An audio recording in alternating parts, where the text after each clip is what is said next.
Ya, harga emas sampai detik ini di siang hari kita sudah melihat harga paling rendah adalah 3120 dan rebound ke areal 3134. Kira-kira apakah nanti malam kejadiannya akan sama mengalami penurunan atau justru kita akan lihat pembalikan ke atas? Ini dia ulasannya. Pertama kita seperti biasa kita cek terlebih dulu nasib dari US dollarnya terlebih dulu, dan Anda lihat di sini ternyata terjadi pembalikan ya. Ada rejection dari bawah sehingga itulah yang membuat kenapa US dollar cenderung menguat di malam hari. Tapi juga sebetulnya kalau misalnya secara teorinya ya, kita bicara tentang kekuatan bearish yang sebelumnya sempat muncul dari pola candle 2 candle ini, terutama 2 hari sebelumnya. Kecenderungannya justru ini masih relatif kuat bearish teman-teman, artinya masih kuat dalam penurunan. Walaupun kita juga tidak menyangka bahwa candlestick yang kemarin tercipta itulah bentuknya mirip dengan hanging man ataupun bahkan hammer. Kalau kita artikan dia muncul di zona support, jelas ini adalah hammer. Sehingga seharusnya yang akan terjadi berikutnya adalah kenaikan. Tapi seperti yang terlihat di sini, running price saat ini sedang berjalan turun atau berjalan mundur. Kalau begitu, nanti malam hanya dua penentunya, yaitu antara pidato Powell atau kemungkinan data ekonomi. Salah satu dari bagian itu akan menggerakkan market lebih sporadis daripada siang ini. Oke, kita lihat. Kalau asumsi saya, misalkan kita asumsikan saja balik lagi ke sisi teknikal. Kalau misalkan saya mengacu kepada dua candle ini, maka strong bearish masih tercipta, dan kalaupun misalkan kemarin terjadi rejection di zona support ini, maka patokan saya adalah bearish candle yang sebelumnya, bagian high-nya itu akan menjadi resisten penting. Selama dia tidak tembus, berarti tidak tembus di atas 38,2% ini, maka kemungkinan kita masih bisa melihat penurunan lebih lanjut. Artinya, penurunan atau sinyal penurunan yang sebelumnya sempat tercipta itu masih akan terjadi di hari ini. Oke? Nah, tapi sebaliknya teman-teman, kalau misalkan ternyata saya memandang bahwa inilah zona support ya, lalu kemudian dia muncul dengan hanging man ataupun bahkan hammer ya, maka yang bisa saja terjadi nanti malam adalah kenaikan sehingga akhirnya area 101.90 pun bisa saja ditembus. Apalagi kalau data ekonominya relatif lebih bagus daripada ekspektasi secara menunjukkan retail sales terjadi lonjakan atau bahkan PPI terjadi lonjakan. Nah, saya tidak akan melakukan ataupun melihat dari sisi industri jobless claim karena itu data mingguan yang kelihatannya masih stuck di area yang sama. Jadi kemungkinan yang akan menjadi pemicu adalah antara PPI ataupun retail sales. Sebaliknya untuk Powell juga bisa saja terjadi kejutan ya, kalau misalkan kita asumsikan itu memberikan semacam review terkait dengan kerangka kerja Bank Sentral. Oke, kemudian kita lihat dari sisi US Treasury-nya. Posisinya jelas dia mengalami kenaikan. Nah, ini lebih clear ya, karena dia naik seperti itu, kemudian juga lebih tinggi daripada candlestick yang sebelumnya. Sehingga kalau kita pastikan ada kondisi di mana apa yang kita mungkin rencanakan terkait dengan WFC segera terwujud ya. Jadi ini sepertinya sudah akan selesai ya mungkin dalam beberapa waktu ke depan ya. Artinya lagi, kalau misalnya kita asumsikan WFC itu adalah equal atau sejajar atau sama dengan A, maka dia akan terhenti di area 4,6%. Sebaliknya, kalau dia masih tetap bisa lebih tinggi daripada A, maka dia masih bisa extend sampai 4,7 ataupun 4,8%. Oke, kenapa ini penting? Karena ini juga yang akan menjadikan acuan kita ke depan apakah nasib dari US dollar itu akan terus menguat atau melemah. Satu sisi, sebetulnya dengan posisi ini dia mengalami kenaikan, saya tidak terlalu khawatir karena di sisi lain pun DXY ingat bahwa dia masih tetap di jalur wave keempat sehingga kita masih bisa mengharapkan pelemahan terkait dengan wave kelima. Nah, dengan demikian mungkin juga nanti malam akan terjadi pembalikan untuk pound sterling. Ini pun dengan catatan ya. Kita sudah lihat dari sini areal resisten trendline gagal ditembus. Berarti saya butuh penembusan di atas zona ini teman-teman. Murni ini adalah technical. Kalau dia berhasil tembus 1.33, katakanlah mungkin 50-an ya. Kalau itu bisa tembus, Anda boleh switch strategi yang tadi pagi kita incar sell. Mungkin kita akan incar buy ya, karena ini berarti posisinya begitu ditembus dia akan lanjutkan kenaikan dan mengincar 1.3440. Itu dengan asumsi bahwa kemungkinan nanti malam dolar akan berbalik turun ataupun melemah saat pidato Powell ataupun dengan data ekonomi. Ya, ini berkaca kepada status CPI 2 hari yang lalu ya. Data CPI-nya relatif lebih lemah sehingga PPI bisa saja juga lemah atau tidak semenakutkan itu.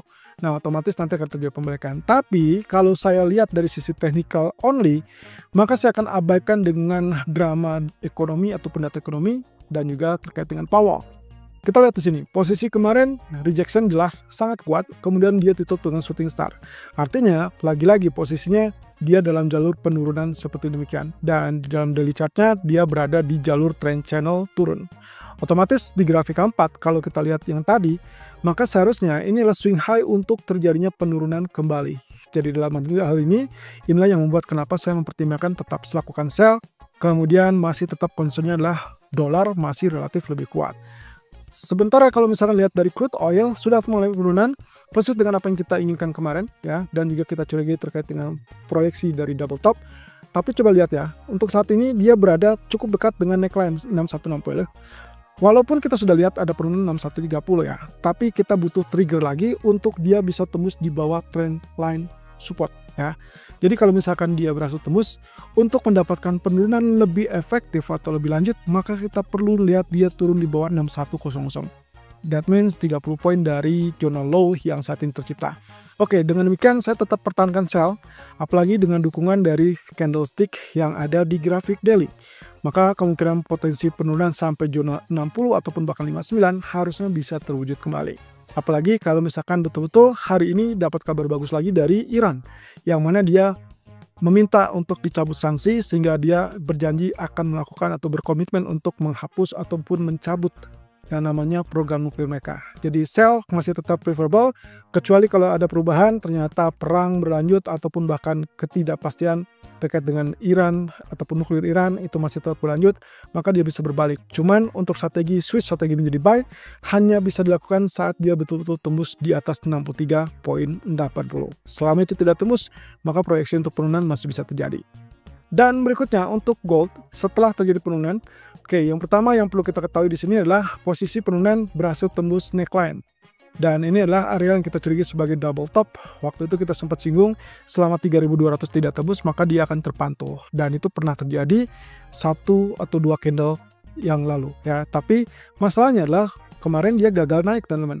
Ya, gagal naik, kemudian dia turun dan tembus level 3200 kembali. Nah, yang juga perlu Anda ketahui, ini kaitannya dengan apa yang terjadi setelah komitmen dari Amerika dan China untuk saling memangkas tarif. Oke, kalau Anda ingat yang lalu, bahwa kebijakan tarif resiprokal itu diumumkan, itu sempat terjadi kenaikan. Oke, resiprokal itu diumumkan di tanggal 2 April, teman-teman. Anda bisa lihat di sini, 2 April terjadi pengumuman, kemudian 3 April dia kembali turun karena memang sudah diantisipasi.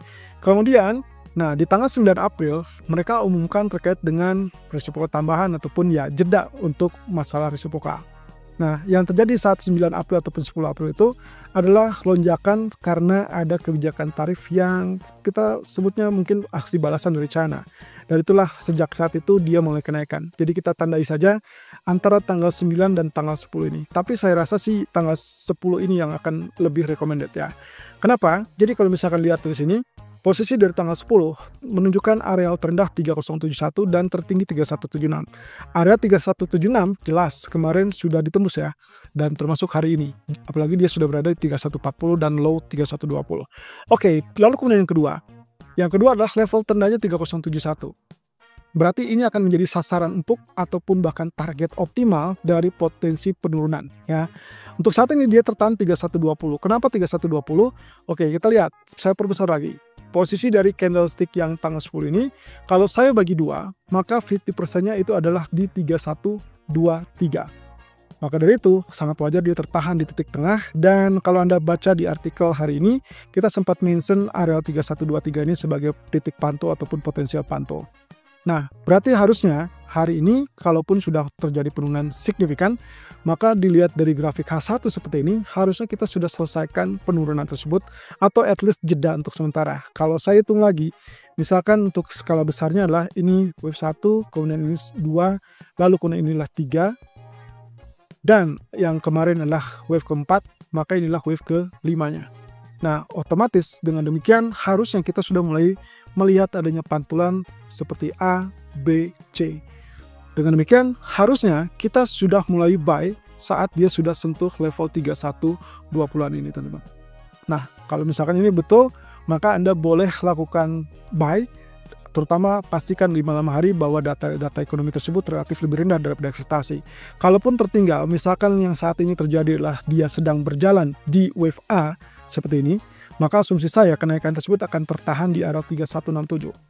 Kalau betul, maka Anda boleh incar buy nanti malam adalah saat dia terjadi swing low, dengan asumsi swing low itu adalah sama atau sedikit lebih tinggi.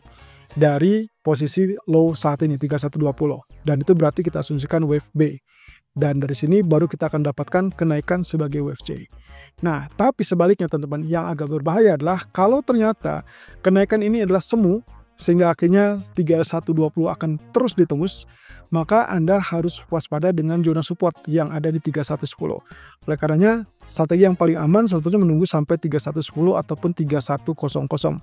Tapi kalau misalkan tidak muncul, maka strategi yang tadi di area 3128 ataupun 3120 itu adalah zona buy Anda. Apakah dia akan terjadi penurunan lanjutan?